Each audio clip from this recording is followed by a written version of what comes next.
Hello everyone, welcome back to my channel. So बच्चों, आज के इस वीडियो में हम कक्षा 8वीं की हिंदी विषय के कार्यपत्रक 13 करने वाले हैं, जो कि 1 सितंबर के वर्कशीट है। ओके, सो चलिए स्टार्ट करते हैं। यहाँ पर प्यारे बच्चों, आज हम इस कार्यपत्रक में हम आपकी पाठ्य पुस्तक वसंत से पाठ बस की यात्रा का प्रथम भाग पढ़ेंगे, जो हरिशंकर प्रसाई जी की एक व्यंग्य रचना है। यानी कि आपकी जो पाठ्य पुस्तिका है वसंत की, उसमें एक पाठ है बस की यात्रा, उसका प्रथम भाग आज हम इस वर्कशीट में पढ़ेंगे, जो कि हरिशंकर प्रसाई जी ने लिखा है व्यंग के रूप में। व्यंग क्या होता है? व्यंग एक ऐसी विधा होती है जिसमें लेखक अपनी बात इस तरह कहता है कि बात कह भी दी जाए और बुरी भी ना लगे। व्यंग जो होते हैं वो मजाकिया लहजे में बात कही गई बात होती है। ठीक है, तो इस पाठ में व्यंग का प्रयोग सार्वजनिक परिवहन व्यवस्था की स्थिति को उजागर करने के लिए किया गया है। तो व्यंग को यदि एक बार में पूरा ही पढ़ लिया जाए तो यह और मज़ेदार लगता है। ठीक है, तो आप अगर पूरा पढ़ना चाहते हो तो आप अपनी वसंत की पाठ्य पुस्तिका में से बस की यात्रा को पूरा एक बार में ही पढ़ सकते हो। तो आज हम इस वर्कशीट में सिर्फ पहला ही भाग इसका पढ़ेंगे। हम 5 मित्रों ने तय किया कि शाम 4 बजे की बस से चलें। यानी कि लेखक है, ये सारे मिला के 5 मित्र हैं। इन्होंने तय किया कि ये शाम की 4 बजे वाली बस से चलेंगे। पन्ना से इसी कंपनी की बस सतना के लिए घंटे भर बाद मिलती है, जो जबलपुर की ट्रेन मिला देती है। ठीक है, सुबह घर पहुंच जाएंगे। तो इस तरीके से लेखक क्या कह रहे हैं कि पन्ना से जो है बस सतना के लिए 1 घंटे बाद निकलती है, और जो कि जबलपुर वहाँ से ट्रेन मिल जाती है, सतना से फिर जबलपुर की ट्रेन मिल जाती है, और ताकि वो लोग सुबह तक ही घर पहुँच जाए। हम में से 2 को सुबह काम पर हाजिर होना था। ठीक है, तो वो जल्दी क्यों जाना चाहते थे? क्योंकि उनमें से 2 जो फ्रेंड थे वो क्या करते, सुबह को काम पे उनको जाना था, तो इसीलिए वापसी का यही रास्ता अपनाना उनको ज़रूरी था। तो लोगों ने सलाह दी कि समझदार आदमी इस शाम वाली बस से सफ़र नहीं करते। ठीक है, काफ़ी लोगों ने सलाह दी कि वो लोग जो है शाम वाली बस से सफ़र नहीं करते। तो क्या रास्ते में डाकू मिलते हैं? यानी अब लेखक के मन में सवाल आता है कि क्या रास्ते में डाकुन मिलता है? नहीं, बस डाकिन है, बस ही डाकिन है। डाकिन मतलब डाकू का जो स्त्रीलिंग रूप होता है वो होता है डाकिन। बस को देखा तो श्रद्धा उमड़ पड़ी। यानी जब उन्होंने बस की तरफ देखा तो उनको बहुत ही ज़्यादा श्रद्धा उस बस पे उमड़ पड़ी। खूब वयोवृद्ध थी। जो बस थी वो बहुत ही ज़्यादा बड़ी आयु वाली लग रही थी।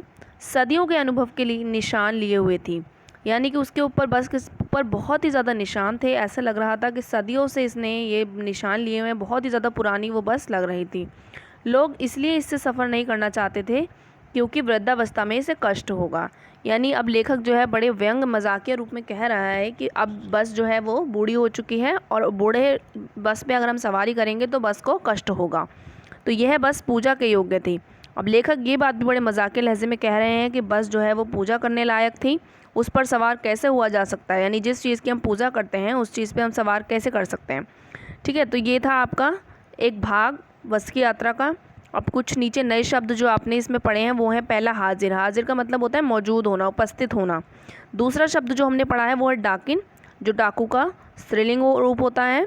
और तीसरा शब्द हमने पढ़ा है वयोवृद्ध, जिसका मतलब होता है बड़ी आयु वाला।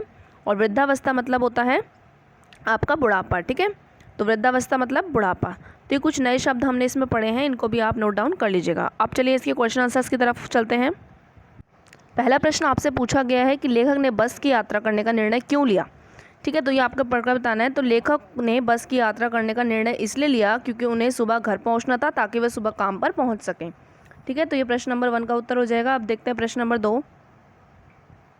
प्रश्न 2 में आपसे पूछा गया है कि लोगों ने यात्रा के संबंध में लेखक को क्या सलाह दी और क्यों दी? तो लोगों ने यात्रा के संबंध में लेखक को यह सलाह दी कि समझदार आदमी इस शाम वाली बस से सफ़र नहीं करते। उन्होंने ऐसा इसलिए कहा क्योंकि बस जो है वो बहुत ही पुरानी थी। रात के अंधेरे में अगर ख़राब हो जाए तो उसे ठीक नहीं किया जा सकता है। ठीक है, प्रश्न नंबर 3 है, बस को देखकर लेखक ने बस के बारे में व्यंग में क्या क्या चीज़ें कही वो आपको बतानी है, अपने शब्दों में इसको लिखना है। तो इसमें आप लिखेंगे कि जब लेखक ने बस को देखा तो उसे पता चला कि वे बहुत ही पुरानी थी, टूट फूट के सारे निशान उस पर लगे हुए थे। लोग इसलिए इस बस से सफ़र नहीं करना चाहते थे क्योंकि वे बहुत ही अधिक पुरानी हो गई थी। उसे तो केवल एक कोने में ही खड़ा कर देना चाहिए था। ऐसे में लोग उससे कैसे सफ़र कर सकते थे? अब देखो, प्रश्न नंबर 4 में आपसे पूछा है कि गद्यांश के इस भाग से आगे की घटना अपनी कल्पना से लिखी। यानी एक भाग आपको दिया हुआ है, आगे क्या क्या हुआ होगा ये आपने अपनी घटना से लिखना है। तो बस में बैठने के बाद इतने झटके लगे कि लगा जैसे रोड पर बस नहीं रेलगाड़ी चल रही हो, बैलगाड़ी चल रही हो। ऐसे लगने लगा जैसे हम पहुंच ही नहीं पाएंगे या एक्सीडेंट हो जाएगा। फिर हम जैसे तैसे करके रात 12 बजे घर पहुंचे। तो ये अपनी कल्पना से आपको कुछ भी यहाँ पर कहानी आगे बना देनी है। आगे 5वां प्रश्न में एक गतिविधि आपको दी गई है कि आपके घर की कोई पुरानी वस्तु, जैसे पंखा होता है, कूलर होता है, मेज़ है, कुर्सी है, ठीक है। तो कोई भी अगर पुरानी हो चुकी है वो चीज़, उसके बारे में आपको मजाक के लहजे में बातचीत लिखनी है। तो देखिए अलमारी के ऊपर हमने लिखा है कि ए अलमारी, तुम कितने सालों से एक ही जगह पर ही एक ही कोने में ऐसी खड़ी हुई हो कि अपने अंदर तो सामान भरे हुए हो, साथ में अपने सिर पर भी बोझा रखे हुए हो। जैसे कोई कूली होता है अपने सिर पर सामान रख कर खड़ा हो, क्या कभी थकती नहीं हो? ठीक है, तो यानी अलमारी से हम लोग बातचीत करके यहाँ पे लिख देंगे। क्या तुम्हें गर्मी नहीं लगती? चारों पैरों पर इस तरह सीधी खड़ी रहती हो जैसे कोई सेना का जवान हो। अगर थोड़ी थकती हो तो कभी कभी आराम भी कर लिया करो। चाहो तो दो पैरों का थोड़ा सा झुका कर खड़ी हो जाया करो, तो थोड़ा आराम मिल जाएगा। अगर कभी ज़्यादा ही थक जाओ तो बैठ जाया करो। क्या हुआ, ऊपर रखा सामान ही तो गिर जाएगा, लेकिन तुम्हारी थकान तो मिट जाएगी। तो ये कुछ मजाकिया लहजे में हमने अलमारी से बातचीत जो है यहाँ पर लिख दी है।